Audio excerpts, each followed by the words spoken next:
Okay, so this is the second question for the basic part of time complexity, basic section of time complexity on InterviewBit. So the second question's name is nested CMPL. Okay, let's see this snippet. Okay, so we can see that there are two variables A and B which are declared as well as defined. Okay, now we have two loops. For the first loop, we have a loop inside a loop.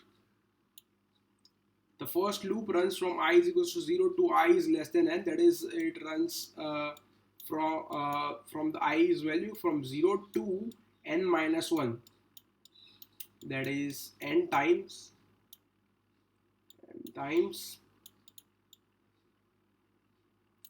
and the inner loop that as well runs just the exact same way, 0 to n minus 1. That is n times.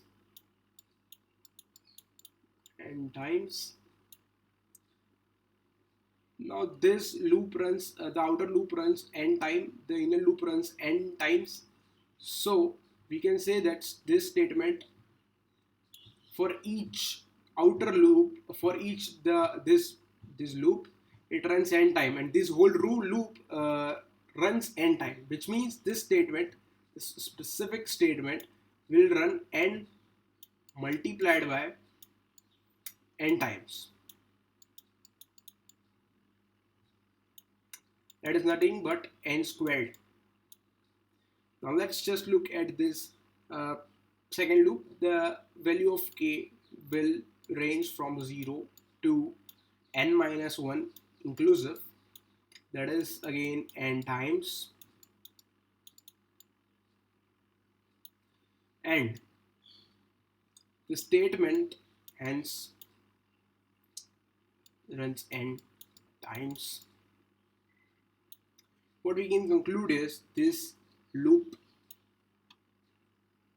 is running n time, in which another loop which is running n time. So this statement at whole takes n squared time. This statement in this loop take n time. When we add them up, we get the time complexity as n squared plus n, and let us just assume that the variable's definition and declaration took constant time, let us say c. So this will be the time complexity. In term of big O notation, we can say it is big O n squared.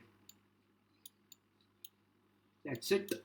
Now for the space complexity, as we can see that there are no variables which are declared such that it depends in any way on n.